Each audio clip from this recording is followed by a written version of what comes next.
Hi friends, welcome back to next exam GK. सबसे पहले हम प्रीवियस लेक्चर का जो क्वेश्चन था उसका आंसर समझ लेते हैं। उसके बाद फिर क्वेश्चंस और आंसर की बौछार होगी। तो जो प्रीवियस लेक्चर का जो क्वेश्चन था वो कुछ इस प्रकार से था। निम्नलिखित में से किस सेंट्रल एशिया कंट्री की राजधानी नूर सुल्तान है? ओके, मैं क्वेश्चन फिर से बोल देता हूँ। निम्नलिखित में से कौन सी सेंट्रल एशियन कंट्री की कैपिटल नूर सुल्तान है?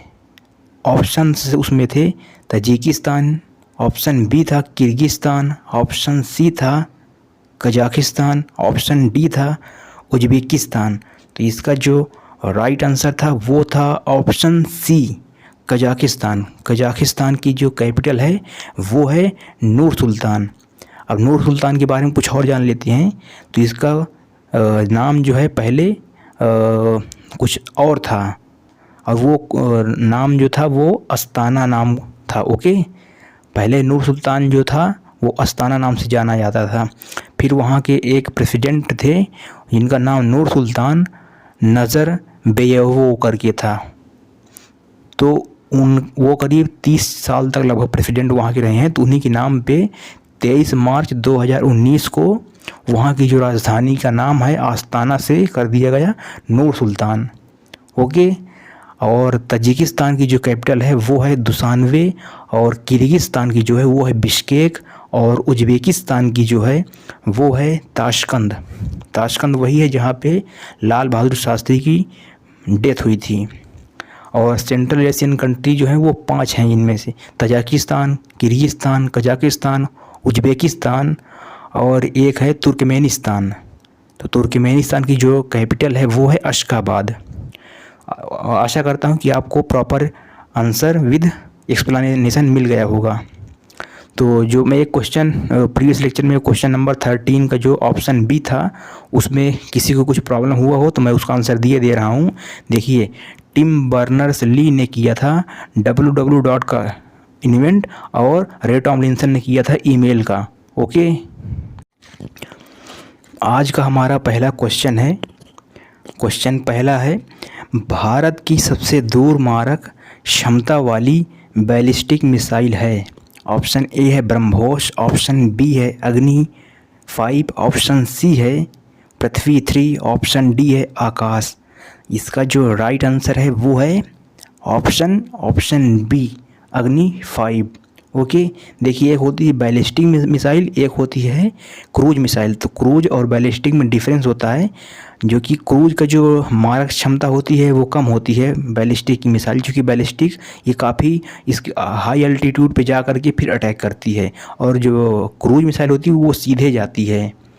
तो इसलिए बैलिस्टिक मिसाइल जो होती है वो ग्रेविटी गेन कर लेती है, इसलिए वो ज़्यादा दूर तक जाती है। लेकिन बैलिस्टिक मिसाइल की जो निशाना होता है वो सटीक कम होता है क्रूज मिसाइल के कंपैरिजन में। बढ़ते हैं नेक्स्ट क्वेश्चन की ओर। नेक्स्ट क्वेश्चन है, अग्नि मिसाइलें किस प्रकार की मिसाइलें हैं? ऑप्शन ए है सतह से सतह, ऑप्शन बी है सतह से हवा, ऑप्शन सी है हवा से हवा, और ऑप्शन डी है ज़मीन से हवा। तो इसका जो राइट आंसर है वो है ऑप्शन ए सतह से सतह, यानी अग्नि जो सीरीज़ की मिसाइलें हैं वो सतह से सतह मार करने वाली हैं। क्वेश्चन थर्ड है, आकाश मिसाइल किस प्रकार की मिसाइल है? ऑप्शन ए है ज़मीन से हवा, ऑप्शन बी है हवा से हवा, ऑप्शन सी है सतह से हवा, ऑप्शन डी है इनमें से कोई नहीं।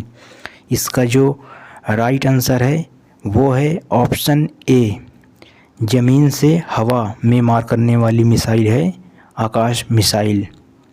ओके, बढ़ते हैं नेक्स्ट क्वेश्चन की ओर। नेक्स्ट क्वेश्चन है, भारत की प्रथम महिला राज्यसभा उपसभापति कौन है?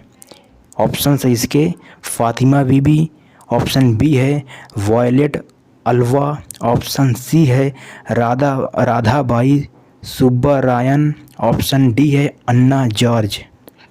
इसका जो राइट आंसर है वो है option B Violet Alva. Okay, और ये ऑप्शन जो ए है फातिमा बीबी, इसको तो मैंने प्रीवियस वीडियो में आपको बता ही चुका हूँ कि ये भारत की पहली जस्टिस हैं, ओके, सुप्रीम कोर्ट की।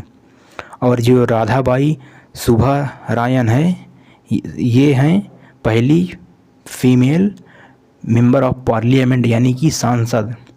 और अन्ना जॉर्ज कौन है, ये पहली IAS अधिकारी हैं।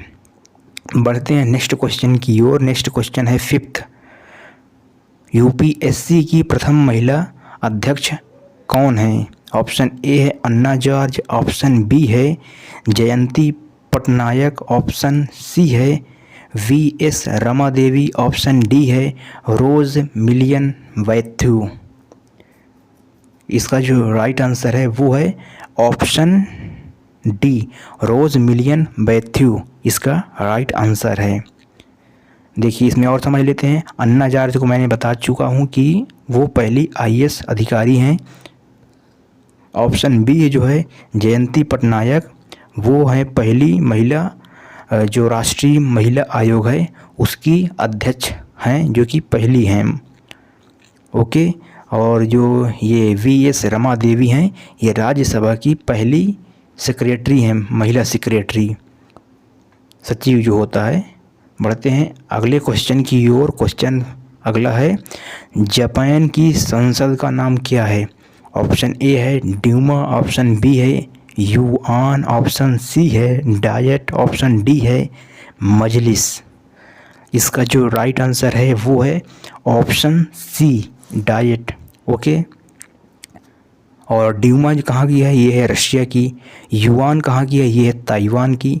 और मजलिस जो है ये एक कंट्री से ज़्यादा की है, ईरान की भी है और मालदीव की भी। कौन? मजलिस। ईरान की जो संसद का नाम है उसका नाम है मजलिस, मालदीव की संसद को जो नाम है उसका नाम भी मजलिस ही है। क्वेश्चन 7th है, संयुक्त राष्ट्र संघ के संस्थापक सदस्य देशों की संख्या कितनी है? ऑप्शन ए है 50, बी है 51, सी है 52, डी है 53।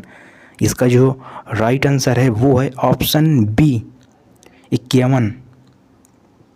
ओके, देखिए 26 जून 1945 को अधिकार पत्र में एक वहाँ पे बनाया गया था अधिकार पत्र, उसमें केवल 50 देशों के जो प्रतिनिधि थे उन्होंने हस्ताक्षर किए थे। बाद में पोलैंड हस्ताक्षर उसमें किया, जो कि 51वां मेंबर बन गया था। और कुछ और जान लेते हैं UN से जुड़ी हुई बातें। देखिए यूनाइटेड नेशन में इस समय कितने देश हैं, सबको पता होगा 193, और 2 ऑब्जर्वर हैं। ऑब्जर्वर कौन कौन है?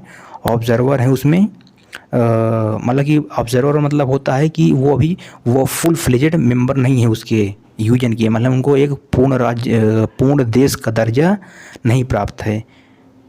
उसमें एक है पैलेस्टीन और एक है होली सी। ये 2 जो हैं स्टेट, ये भी इनको देश का दर्जा नहीं दिया गया है UN के द्वारा। और जो यूनाइटेड नेशन में जो लास्ट टाइम जो है जो कोई देश बना था यूनाइटेड नेशन के द्वारा डिक्लेयर किया गया था, तो वो है साउथ सूडान यानी कि दक्षिणी सूडान। और ये कब बना था? ये 9 जुलाई 2011 को, और इसकी कैपिटल है ज्यूबा। और इससे भी पहले जो मेंबर बना था वो कोई नॉर्थ मैसेडोनिया शायद था क्या। ओके, यूनाइटेड नेशन का नॉर्थ मैसेडोनिया जो कि नेटो का मेंबर है। और सूडान है एक। देखिए कंफ्यूज मत होइएगा, सूडान और साउथ सूडान में डिफरेंस है। जो साउथ सूडान है उसकी कैपिटल है ज्यूबा, और जो सूडान है उसकी कैपिटल है खार्तूम। राइट, कंफ्यूज मत होइएगा।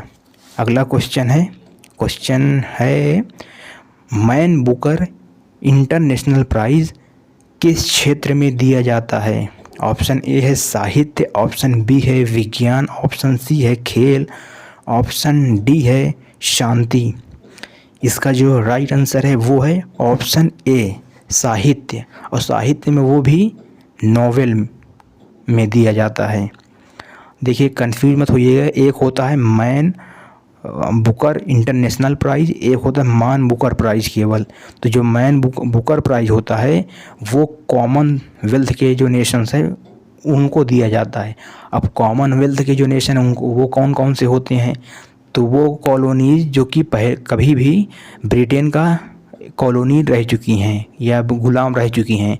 तो इंडिया भी है, मालदीव भी है, कनाडा भी है, ऑस्ट्रेलिया है, जो भी मतलब कि एक समय में ब्रिटेन की कॉलोनी रह चुकी हैं वही लोग मोस्टली हैं। ज़रूरी नहीं है कि हाँ वो रही ही हों, ठीक है।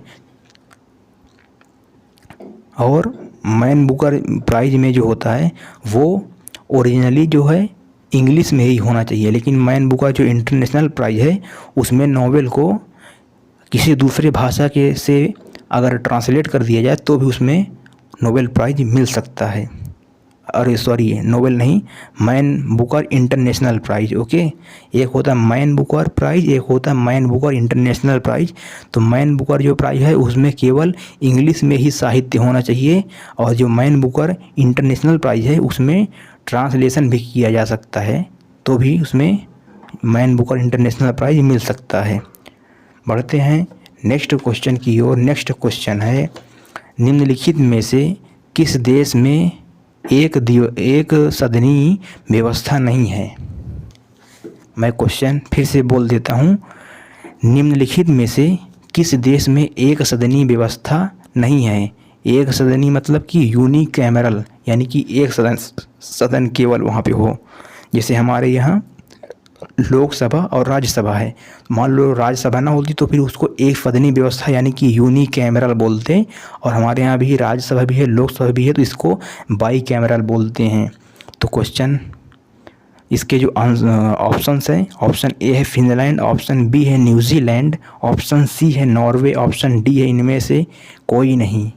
इसका जो राइट आंसर है वो है ऑप्शन डी, इनमें से कोई नहीं। मतलब कि फिनलैंड और न्यूजीलैंड, नॉर्वे में यूनिकैमरल यानी एक सदनी व्यवस्था है। नेक्स्ट क्वेश्चन है क्वेश्चन 10th है, निम्नलिखित में से एक सदनी व्यवस्था नहीं है। ऑप्शन ए है स्वीडन, ऑप्शन बी है हंगरी, ऑप्शन सी है श्रीलंका और ऑप्शन डी है इनमें से कोई नहीं। इसका भी वही आंसर है ऑप्शन डी, यानी कि स्वीडन, हंगरी और श्रीलंका में यूनिकैमरल यानी एक सदनी व्यवस्था है। नेक्स्ट क्वेश्चन की ओर बढ़ते हैं। क्वेश्चन 11th है, संविधान परिषद वाला राज्य कौन है। ऑप्शन ए है महाराष्ट्र, ऑप्शन बी है UP, option C Andhra Pradesh और ऑप्शन डी है कर्नाटका। तो इसका जो राइट आंसर है वो है ऑप्शन बी, यूपी में संविधान परिषद की सीटें हैं, ठीक है। और इसमें चुनाव अलग अलग तरीके से होता है। 38 का चुनाव जो होता है वो एमएलए ही वोटिंग कर देते हैं विधानसभा के, लेजिस्लेटिव असेंबली के, और 36 जो है वो है लोकल बॉडी यानी कि नगर निगम और जो ग्राम पंचायत वगैरह वाले होते हैं वो लोग वोटिंग करके भेज देते हैं, तो वो लोग भी एमएलसी यानी कि विधान परिषद के सदस्य बन जाते हैं।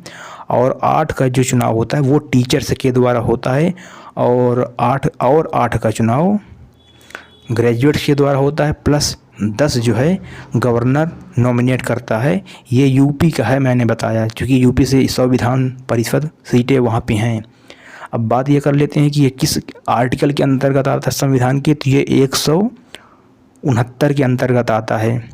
संविधान के 169 आर्टिकल के अंतर्गत विधान परिषद से संबंधित जो भी है लाज वो सभी हैं। और कहाँ कहाँ पर विधान परिषद है, देखिए विधान परिषद जम्मू कश्मीर में थी, लेकिन अब वो डिसॉल्व हो चुकी है।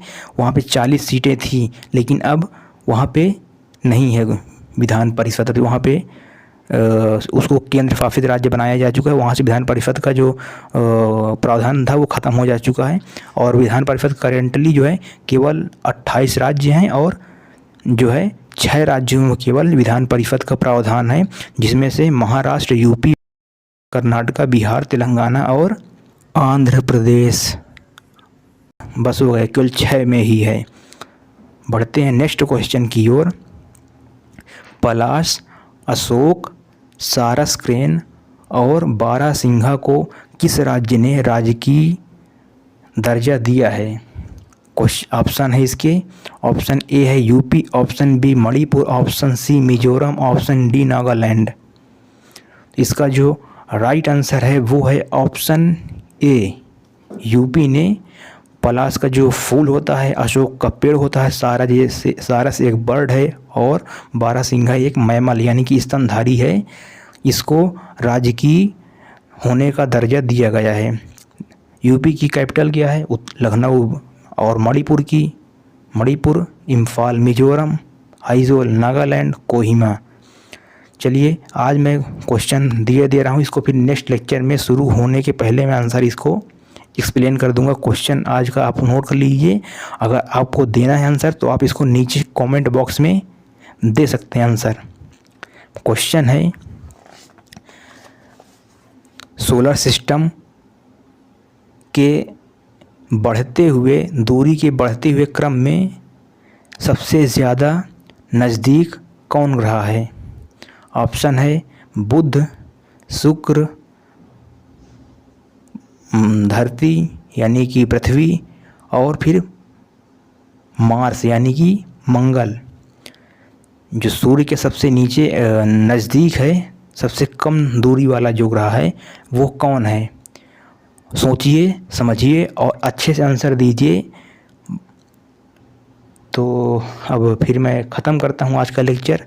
आशा करता हूँ कि आपको ये लेक्चर पसंद आया होगा, और अगर यदि पसंद आया है तो लाइक करने से मत चूकिए। लाइक करिए, सब्सक्राइब करिए और शेयर भी करिए। तो okay, tata, bye bye, God bless you.